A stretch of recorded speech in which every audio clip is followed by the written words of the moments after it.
it chapter by chapter, one bite at a time.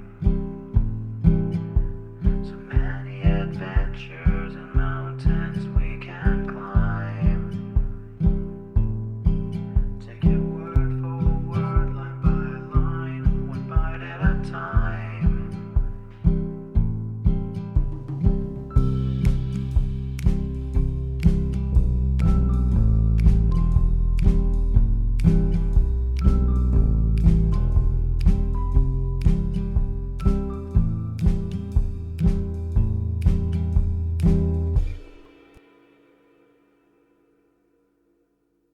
Welcome to Bite at a Time Books, where we read you your favorite classics one bite at a time.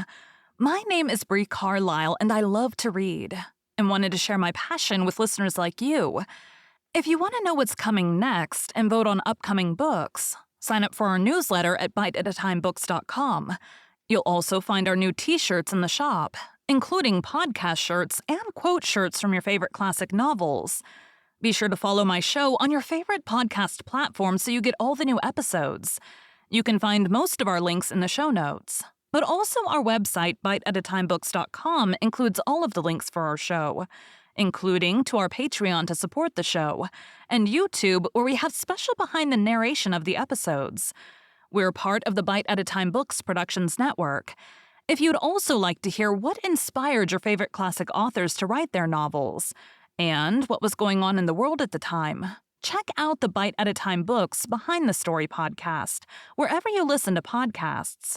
Please note, while we try to keep the text as close to the original as possible, some words have been changed to honor the marginalized communities who've identified the words as harmful, and to stay in alignment with Bite at a Time Books' brand values. Today we'll be continuing The Adventures of Tom Sawyer by Mark Twain. Chapter 34. Huck said, "Tom, we can slope if we can find a rope. The window ain't high from the ground." "Shucks, what do you want to slope for?" "Well, I ain't used to that kind of a crowd. I can't stand it. I ain't going down there, Tom." "Oh, bother, it ain't anything. I don't mind it a bit. I'll take care of you." Sid appeared. "Tom," said he, "Auntie's been waiting for you all the afternoon. Mary got your Sunday clothes ready and everybody's been fretting about you. Say, ain't this grease and clay on your clothes?" "Now, Mr. City, you just tend to your own business. What's all this blowout about anyway?" "It's one of the widow's parties that she's always having. This time it's for the Welshman and his sons on account of that scrape they helped her out of the other night. And say, I can tell you something if you want to know." "Well, what?" "Why, old Mr. Jones is going to try to spring something on the people here tonight, but I overheard him tell Auntie today about it as a secret. But I reckon it's not much of a secret now. Everybody knows. The widow, too. For all she tries to let on, she don't. Mr. Jones was bound Huck should be here. Couldn't get along with his grand secret without Huck, you know." "Secret about what, Sid?" "About Huck tracking the robbers to the widow's. I reckon Mr. Jones was going to make a grand time over his surprise, but I bet you it will drop pretty flat." Sid chuckled in a very contented and satisfied way. "Sid, was it you that told?" "Oh, never mind who it was. Somebody told, that's enough."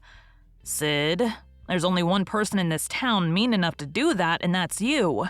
If you had been in Huck's place, you'd have sneaked down the hill and never told anybody on the robbers. You can't do any but mean things, and you can't bear to see anybody praised for doing good ones.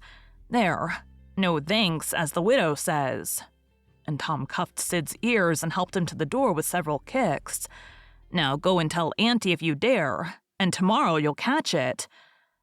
Some minutes later, the widow's guests were at the supper table, and a dozen children were propped up at little side tables in the same room, after the fashion of that country and that day.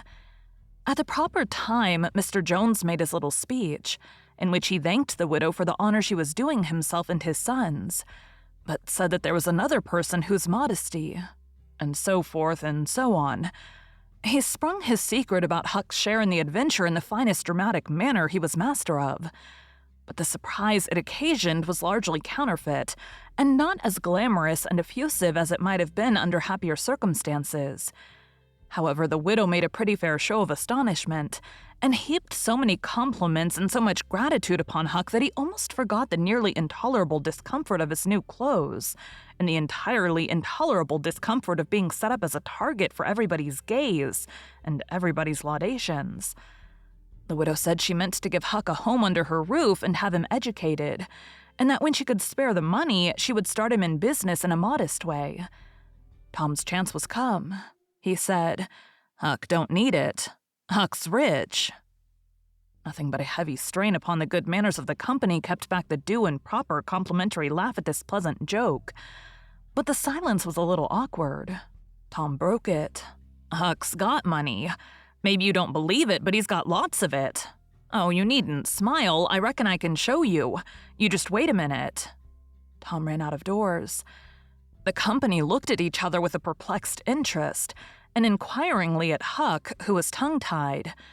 "Sid, what ails Tom?" said Aunt Polly. Well, there ain't ever any making of that boy out. I never." Tom entered, struggling with the weight of his sacks, and Aunt Polly did not finish her sentence.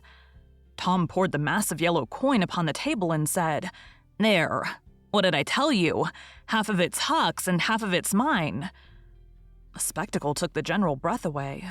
All gazed, nobody spoke for a moment. Then there was a unanimous call for an explanation. Tom said he could furnish it, and he did. The tale was long but brimful of interest.